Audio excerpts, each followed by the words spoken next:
Beyond Words.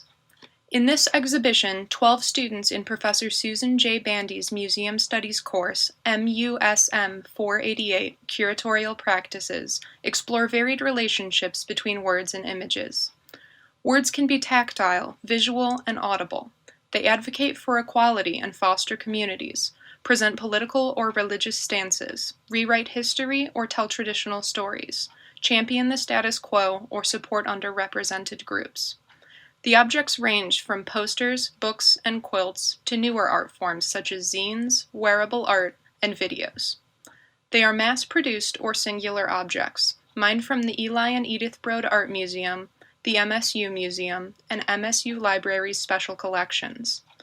Dating from the 19th century to the present, they take us around the globe and offer juxtapositions that encourage viewers to go beyond the literal word to uncover hidden or diverse meanings.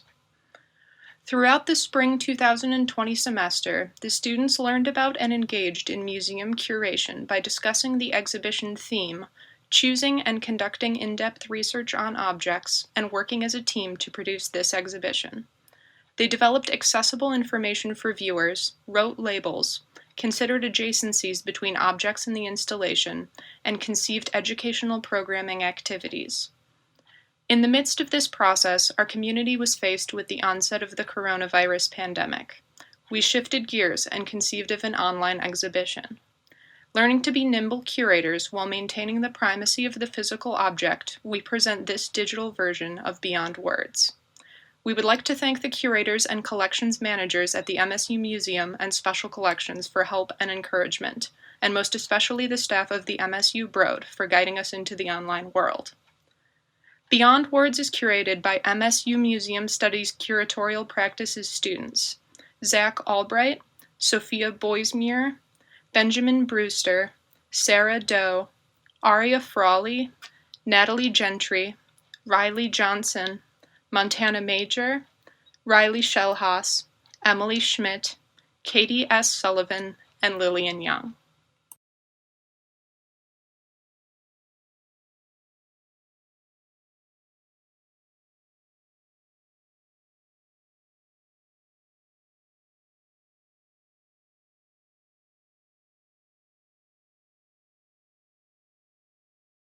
This textile, titled Bogolanfini, was created by Nakunte Diarra in 2003. Bogolanfini is a mudcloth, a cotton fabric dyed with fermented black iron-rich mud produced by Bamana communities in Mali. Men weave strips of cotton and sew them together with such expertise that the seams are not visible to an untrained eye. Women then skillfully dye them in a painstaking process. The visual coded language of Bogolanfini is understood by only a few people trained in this art form. In the past, however, it would have been more widely recognized by Bamana communities.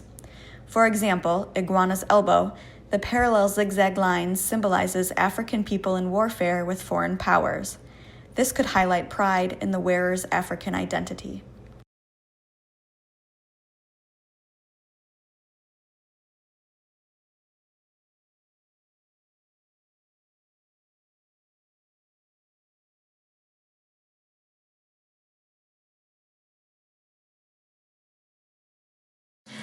This amulet vest was made by Ousmane Nadali in the late 20th century.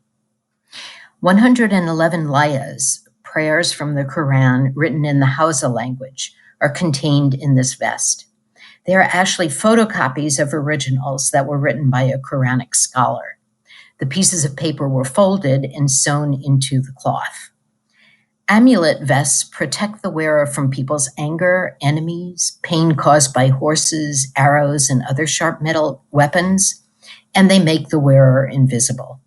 They are evidence of the strong belief in spiritual practices by the Hausa people of southern Niger, the largest Muslim ethnic group in that country.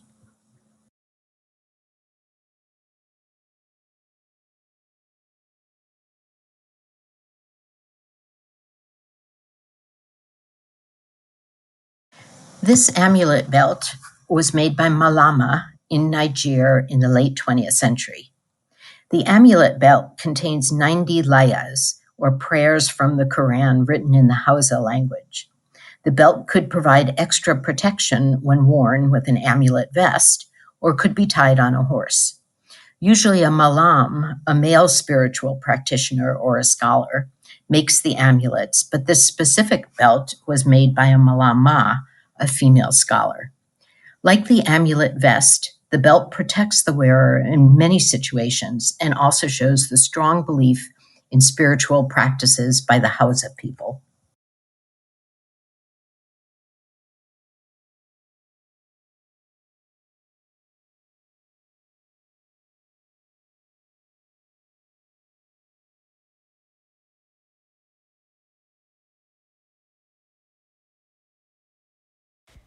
This Cibachrome print, titled Converging Territories No. 28, was created by Lala Sadie in 2004.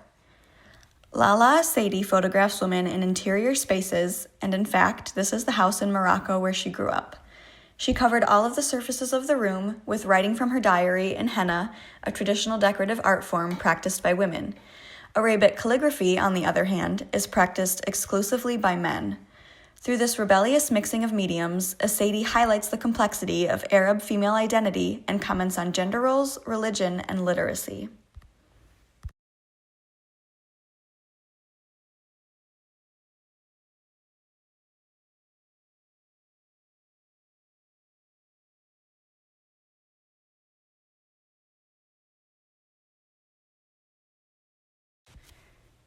This lithograph, titled I Am a Black Woman, was created by Richard McCrary in 1971.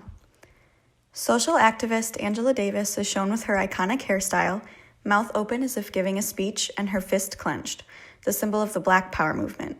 Richard McCrary also incorporated one of his poems about the prejudice that resulted in her incarceration. In 1970, Davis was wrongfully arrested for kidnapping, murder, and criminal conspiracy. In response, the National Committee to Free Angela Davis formed to advocate for her freedom. While the focus was to raise money for legal help, the committee also sponsored artists to create posters like this one to spread awareness and gain support for Davis's release. Since then, she has continued to be active as a philosopher, writer, feminist, and educator, and retired from teaching at the University of California, Santa Cruz in 2008.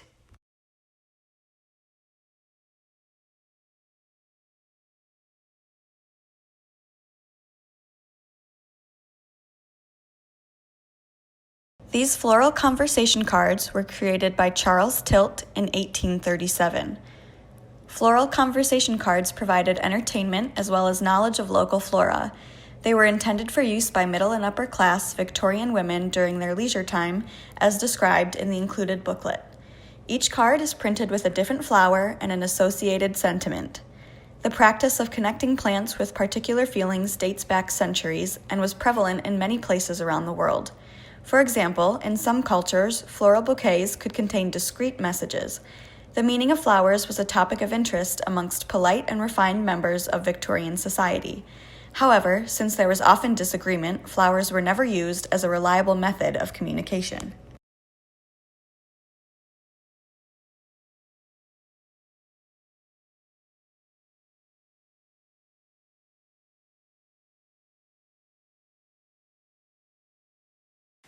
This lithograph, titled Flight Over Form, was created by Mark Tobey in 1966. At first glance, flight over form has little to do with words. However, careful looking reveals prominent letter-like symbols. A student of Eastern calligraphy for many years, Mark Tobey borrowed and abstracted calligraphic brushstrokes. For Tobey, abstraction was a way of developing a peaceful mind through faith.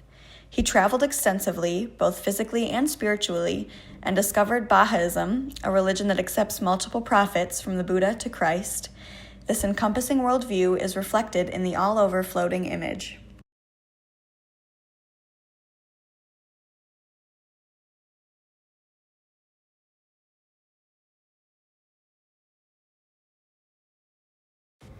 This lithograph, titled We Will No Longer Be Seen and Not Heard, was created by Barbara Kruger in 1992.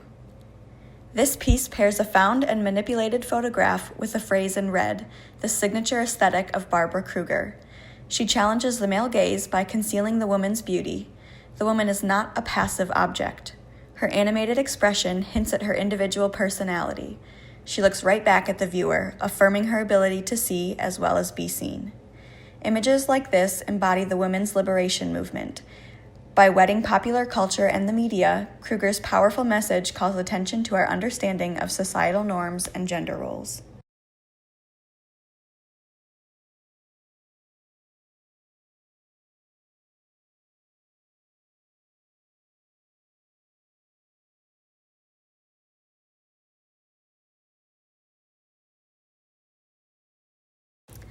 This lithograph, titled The Return of the Macrobiotic Cannibal, was created by Enrique Chagoya in 1998. Enrique Chagoya is heavily influenced by pre-Hispanic books, of which only 21 remained after Spanish priests and soldiers burned most of them in the 16th century conquest of the Americas. This accordion-style book is made on bark-based amate paper used by the ancient Aztecs and is read right to left. It combines traditional Mesoamerican pictorial glyphs and other symbols, 15th and 16th century European iconography and prints, and comic book images such as Superman. Using his own pictorial language, Chagoya explores how Mesoamerican religion and medicine were influenced by Spanish invaders. He reinterprets official stories and retells lost histories from the perspective of the conquered Mesoamericans in order to honor them.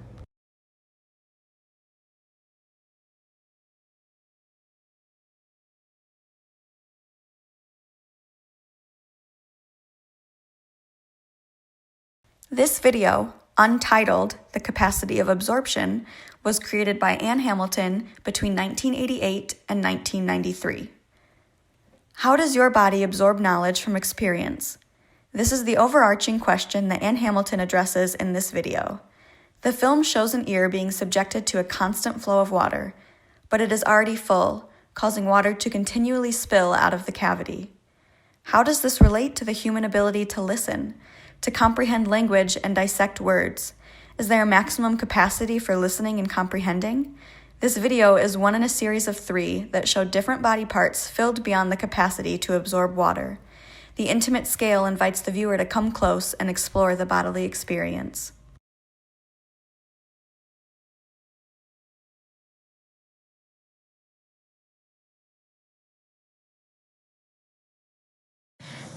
This lithograph is by the Spanish artist Juan Miró. Miró's fertile imagination resulted in playful and joyous semi-abstract images. Here he combined 2 of his favorite motifs, a woman represented by the French word femme, and celestial imagery seen in the numerous floating stars.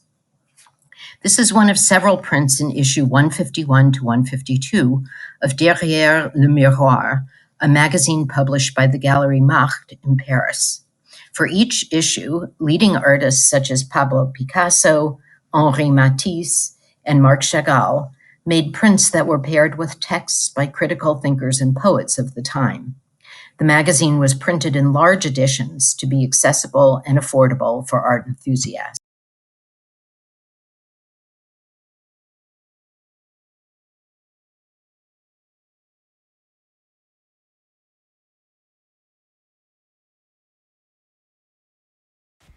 This typewriter with a Braille edition is titled People's Typewriter and created by Garvin Machine Co. in the late 19th or early 20th century.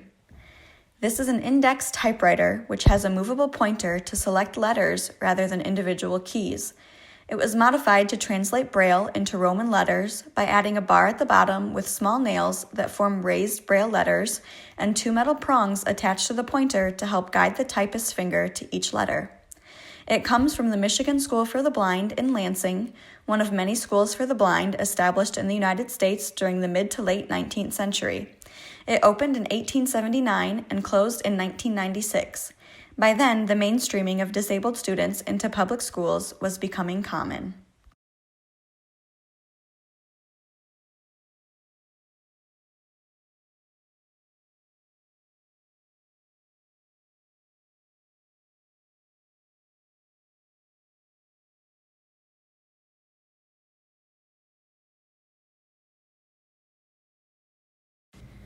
This screen print, titled Presenda, was created by Ruth Morgan in 1995. This young girl's challenging attitude pins down the viewer. Ruth Morgan shows the shield that this child must wear even in a stable environment such as a classroom. The prejudice that many Black students face in school from a young age shapes the person they become later in life and forces them to create a protective mask as they grow up. This print, based on a photograph, was part of 10 by 10, 10 Women, 10 Prints, a series that celebrated the 75th anniversary of the women's suffrage movement and highlighted some of the continued struggles that women still face today.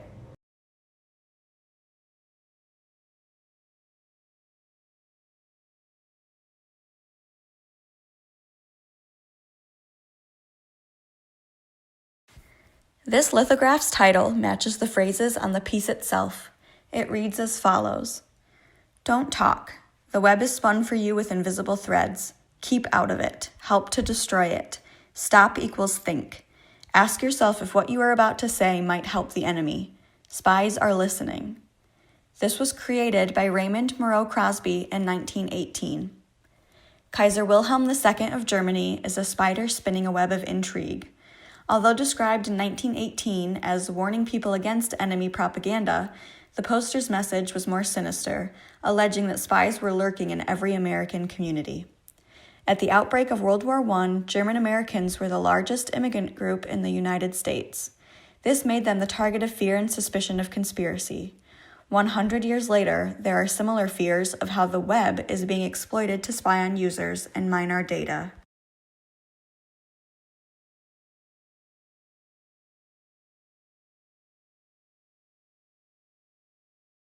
This lithograph, titled "Take Up the Sword of Justice, Join Now," was created by an unknown artist in 1915. Until March 1916, when conscription began, Great Britain's World War I army was comprised entirely of volunteers. The Parliamentary Recruiting Committee was established following the outbreak of war in August 1914 to encourage enlistment. It published some 200 posters and numerous brochures in very large editions to get the word out. The message to take up the sword of justice was a popular one that appealed to one's sense of duty and patriotism. This was number 123 in the poster series.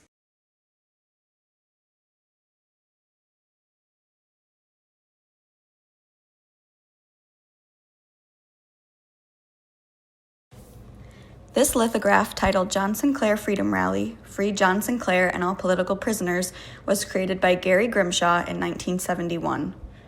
This psychedelic and brightly colored poster by native Detroit artist Gary Grimshaw advertises a rally in Ann Arbor on December 10, 1971. In 1969, political activist John Sinclair was sentenced to 9.5 to 10 years in prison for unlawful possession of marijuana after being entrapped by 2 undercover police officers. The sentence, seeming too severe for such a nonviolent crime, led to widespread calls for his release. The rally featured Black Panther Party co-founder Bobby Seale and musicians John Lennon and Yoko Ono, among others listed on the poster. Sinclair was released from prison 3 days later.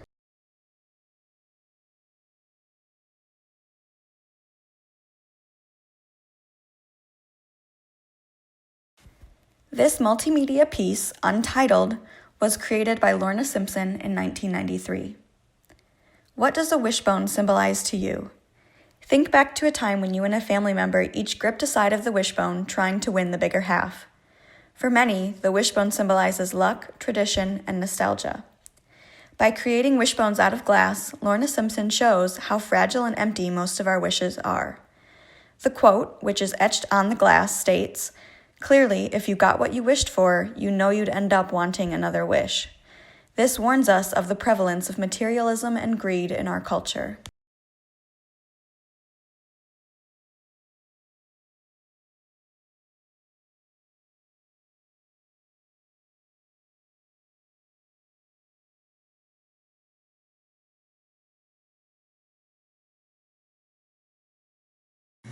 These 2 wine pots were made in China in the 18th and 19th centuries. Wine pots in the form of auspicious characters were especially popular in China during the Qing dynasty. They were made in pairs representing Fu, happiness, and Shu, long life. At the top of Shu, the more vertical pot, is a Fu dog, a lion-like animal who guards a home or other significant structure. The painted handles imitate bamboo. These pots are also sometimes identified as teapots or puzzle pots, in which the path the liquid takes is not obvious. The predominant green color gave these porcelains the name famille verte, or green family. While these are shown together, their differing shades of green and decoration makes it clear that they were not made as a pair.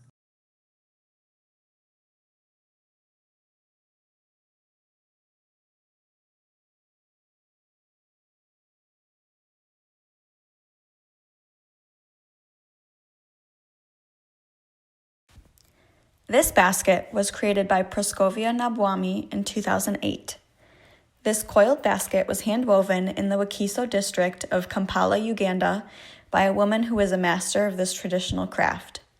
Meshing words with symbolism, the artist integrated red AIDS awareness ribbons into the design to promote awareness of the disease. The woven inscription reads, "Nalamunyi Group, we promote awareness of HIV and AIDS through weaving and designs." This basket and others like it were created during the England-Africa Partnership, a series of workshops that coached rural African women on personal agency and advocacy and provided tools to help them process traumatic health-related moments in their lives through traditional craft.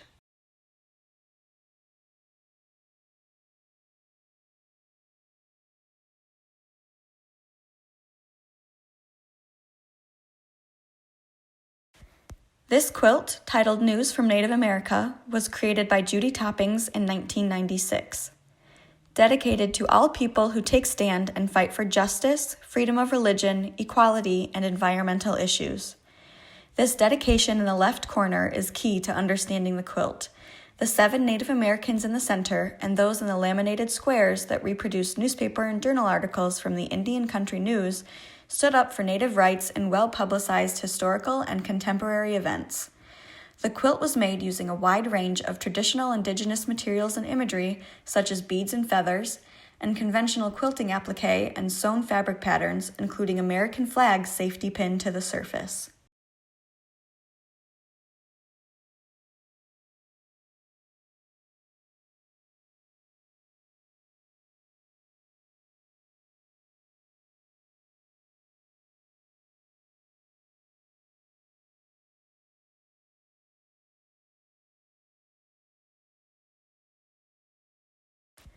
This offset lithograph with hand drawing is titled Alphabet in the Form of an Ice Cream Bar and was created by Klaus Oldenburg in 1970. Melting ice cream runs down the side of this alphabet ice cream bar where the A has already been bitten. This is based on the ubiquitous Good Humor bar and is typical of Oldenburg's representations of everyday consumer commodities. He often dramatically increased their size to create colossal renditions of cultural icons. In 1970, Oldenburg was under consideration to design a monumental sculpture for the Washington Mall in downtown Lansing, Michigan. At the presentation, he drew a horizon line and lamppost on the print to indicate his thoughts about scale. Unfortunately, due to the abundance and cost of the required metal, the sculpture was not chosen.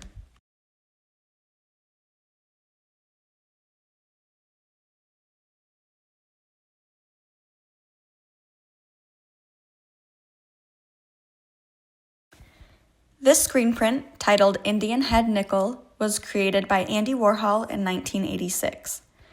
The iconic buffalo or Indian head nickel depicted here was minted in 1913. In 1938, it was replaced with the current Thomas Jefferson nickel.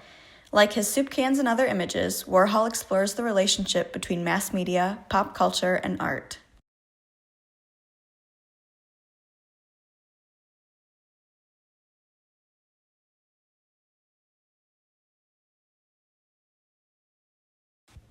This lithograph, titled Christmas, was created by Jaune Quick-to-See Smith in 1995. While Campbell's does not offer pozole, Jaune Quick-to-See Smith uses the recognizable design to explore pop culture, stereotypes, and her Native American heritage. Pozole is a traditional stew made of Chilis meat and hominy. Indigenous peoples have been making pozole for generations, primarily in the winter and for holidays, hence the title Christmas. This image is evocative of Warhol's Campbell's soup cans, which examine mass media and consumerism.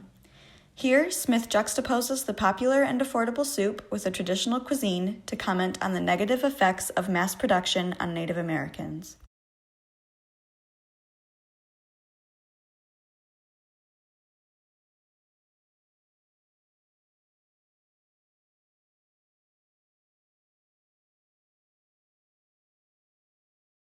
This intaglio print, titled From Upstream I Caught a Fish, was created by Neil Ambrose-Smith in 2008. The coyote features prominently in childhood stories that were told to Neil Ambrose-Smith, a descendant of the Confederated Salish and Kootenai Nation of Montana and many other Native Americans. A shapeshifter and trickster, it appears frequently in Smith's art that bridges his indigenous heritage with U.S. politics and pop culture. Here the coyote leaps above objects floating in the background that are U.S. icons like the dime and the Liberty Bell. The upside-down, childlike stick figure witnesses the stories that children of different cultures are told.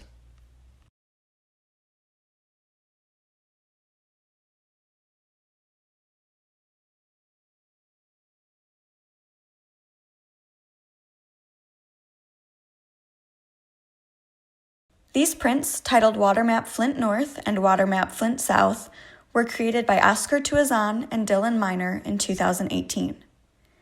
These particular water maps speak to the water crisis in Flint, Michigan, by layering maps with official government documents.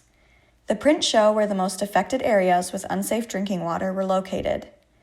The crisis began in 2014 when the city switched its water source to the Flint River, which resulted in lead leaching into the water from the aged pipe system. After 5 months, the source was switched back, but the damage had been done. The crisis is ongoing. These prints are collaborations between Dylan Miner and Oscar Tuazon, activist artists who engage with environmental issues.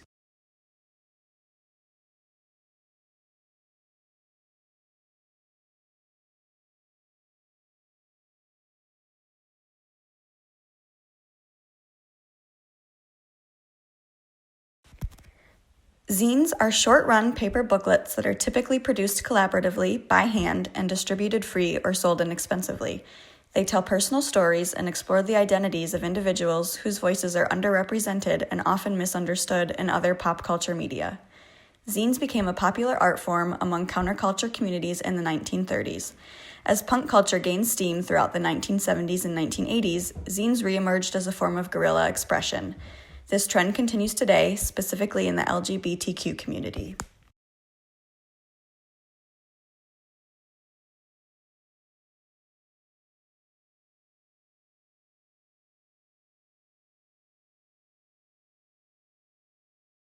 This first edition book, titled The Book of Genesis Illustrated, was created by R. Crumb in 2009.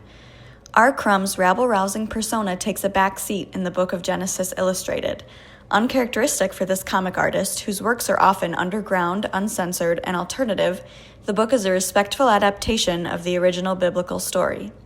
While sex is depicted, it is done in a tame manner, shifting one's focus to the actual intent of the Bible's words. Nevertheless, the work received fervent backlash upon its release. Genesis asks the question, are certain words beyond description, and if so, to what end?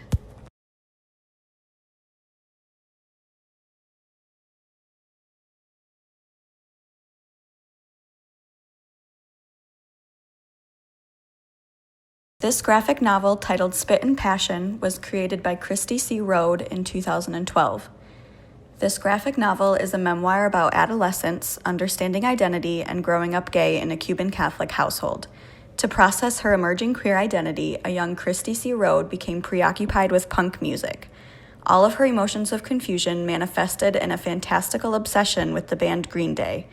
This became her coping mechanism during the tumultuous time. With music as her guide, she learned what it meant to accept herself and her queerness.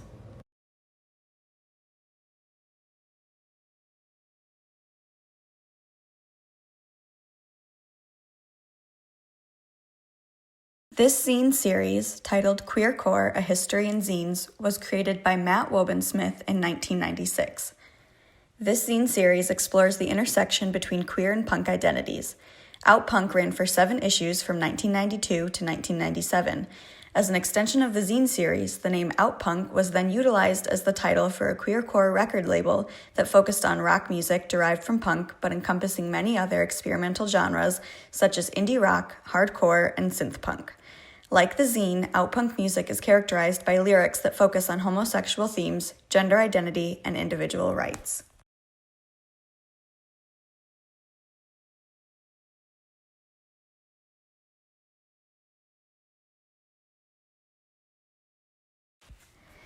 This zine, titled The New Name Issue, was created by Jacob McWilliams in 2017.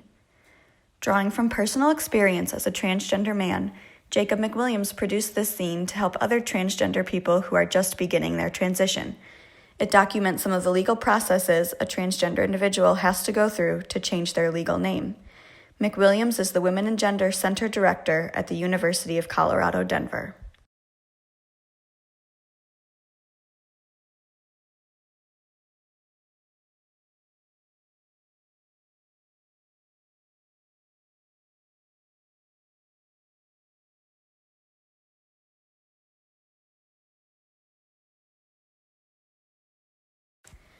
These magazines, titled Slash Volumes 1 and 2, were created by Stephen M. Samioff, Melanie Nissen, and Robert Biggs in 1977 and 1979. Punk rock exploded into existence in 1977, brimming with righteous anger, riotous energy, and a craving for cultural bloodlust. Guided only by an insatiable desire to watch the world burn, punk sets about obliterating the foundational tenets of the 1960s hippies and American counterculture, ultimately redefining it in their own image. Slash magazine was on the front lines of this cultural revolution. Its gothic, rebellious debut defined the punk rock aesthetic and facilitated the invention of LA's vital punk scene. Slash showcases the power of the underground press and its ability to give outsiders a place to belong.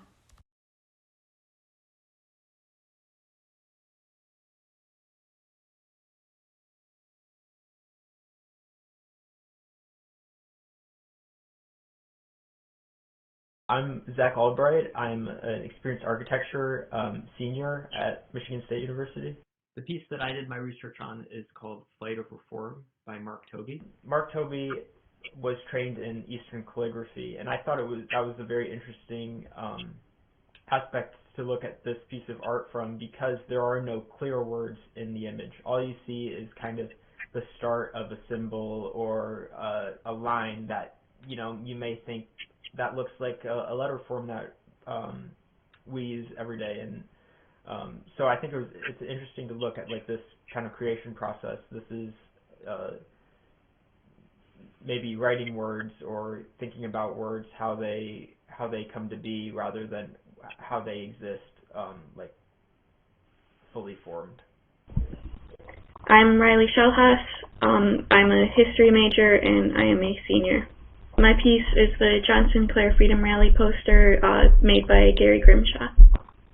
In 1968, after Black Panther Party co-founder Huey P. Newton was asked how white people could support the Black Panther Party, he said that they could form a White Panther Party. John Sinclair did and created BLI Group and modeled much of their values and actions on the Black Panther Party. The object itself advertises a big rally and tells people where this rally is going to be and who's going to be there. So that's what it is on the surface. It also represents the words of John Sinclair and all the speakers and musicians listed on there, and the words they said at the rally, and the words that got the FBI's attention.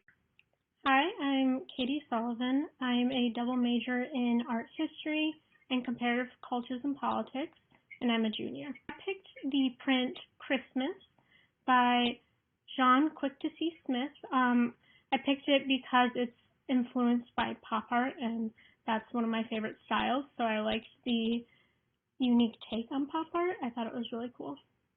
Well, I briefly mentioned pozole, which is the text that's on the can, and it's a really important heritage dish. It's served at weddings, festivals, holidays, so the cultural impact that it has is somewhat lost from the label, I think. I think what is most important is being able to recall its similarities to Andy Warhol's Campbell soup cans. It's, even though the can is messily drawn and is not 100% accurate, you still know that it's a Campbell soup can, even though it says Pozole instead of Campbell soup. It's really evocative of that famous and iconic design. My name is Sara Doe, and I'm majoring studio art, and I'm a senior. I chose amulet vest and the belt that are made in Hausa community. The amulet vest and the belt are made by Islamic scholar, and they're made for anyone that needs help. However, some say that the amulets provide more effective protection when the wearer is Muslim, which shows the importance of religion in the community. Another thing is that the vest and the belt are unique from other common forms of amulets are used in the community because the prayers and the words are hidden inside the cloth and they look very simple and secretive. The words in the vest and the belt have more meaning than just being words. Their connection to the Islamic beliefs they have and the power of their own God. Moreover, they have spiritual meaning in Hausa culture, as amulets are used in various occasions, such as physical protection and medical situations. They're the symbol of safety and health to them.